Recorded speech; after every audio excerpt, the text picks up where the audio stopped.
Welcome to this year's Global Entertainment Media Outlook, as we start to dive into some of the key themes driving transformation across our industry. Now is a really pivotal time for us to think about transformation. 64% of CEOs across entertainment media businesses recognize that AI is going to require them to fundamentally transform their business model. That's versus 41% across other industries. We'll be unpacking some of those key themes driving the transformation. Dan, value seems to be shifting all over the sector and really accelerating that shift. What are your views? What are the key headlines? Yeah, I think this is a great time to be discussing the media industry. Here in the UK, we're looking at a market now that's worth around £100 billion per annum. And despite some of the macro backdrop and headwinds we're facing, we're still seeing 5% per annum growth. And a lot of that is coming from new innovations around use of technology and AI, clearly, more adoption of different advertising models, and growth in some of the personalisation, creator economy, so lots of things stimulating growth. But for those that are standing still and not innovating, I think there's a real risk of them being left behind. The pace of change is probably the most we've seen for a number of years. Yeah, great. One of the key things that's accelerating that pace of change is obviously AI, and we can't have one of these sessions without touching on the key topics of AI.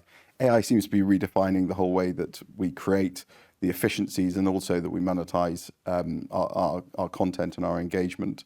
What are some of the key headlines that are coming out through AI and adoption? I'd agree. Every client project at the moment, AI is one of the hot topics and scope points to really try and unpack. And it's not easy. Sometimes it's quite a disruptive force for traditional elements of the market. Sometimes it offers up opportunity for new services to be brought to market, or sometimes it's a real capability or operational transformation that needs to be undertaken. And it does vary across the media landscape. But anything that's involved in, I guess, particularly sort of content generation activities from text, audio, video, and everything alike, that's where I think we're seeing a lot more disruption and innovation. Probably at the edges of sort of digital advertising and algorithmic AI bidding, that's been there for a little while, but particularly on the content side, a real sort of set of transformations. And it's the pace of change as well. You know, look back 12 months, what were the tools we were using? Roll forward another 12 months, be a whole set of new tools embedded in the ecosystem. So it does require brands and corporates to be really thoughtful over who they're partnering with and what sort of tools they're making use of. Yeah, great. One of the key things that AI is really empowering is actually the power that sits with the creators. And we're seeing that sort of transformation both in long and short form content as well. What is your view around how that sort of power shift and more capability and control sitting with the creators? What are the key interests that you've seen from that? Yeah, I mean, this has been a sort of trend for the last few years, and more consumers are really valuing that creator insight. 70% of consumers would absolutely trust what they're recommended through their own curated network of content creators. And that's really interesting for brands as they think through, how do I make sure that my message is out with the right people at the right time, through what channels? And a lot more of the influence therefore sits with some of those creators. And we're seeing more traditional media companies think, how can I participate in that market? How can I own some more of those channels and routes to market? It still comes with the questions around trust, legitimacy, and the commercial models around it. But I think as those are being worked through, we're seeing a lot more growth in that ecosystem, and increasingly more commerce in that ecosystem, in that sort of social commerce channel.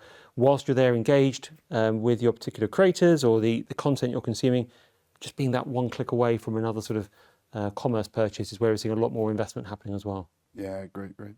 One of the things that comes flying out from the this year's report is around the sort of outpacing of advertising revenue versus consumer revenue. We saw that last year, continue to see the acceleration of that this year. What's your view? Is that going to continue to shift, and what's that going to do to the ecosystem? I mean, whilst the macroeconomic backdrop's been tight, that's why we're seeing consumer spend being a little bit softer in the ecosystem. As a result, you continue to see operators think through, how can I evolve my model so I'm not just reliant on subscriptions or consumer purchases, and leverage advertising as a route to market and to monetize the assets I have. And we're seeing growth from the big SVOD players moving over into advertising models.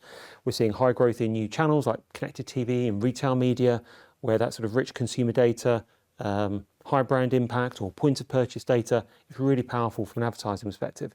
And probably for the next few years, I think that'll be more of the same, to be honest with you. I think we'll still see strong headroom for growth in more advertising coming into the ecosystem. Hopefully, as the economy improves, some of that consumer spending will moderate back up again as well. Dan, thank you for joining me today, and really looking forward to unpacking the rest of the GEMO report.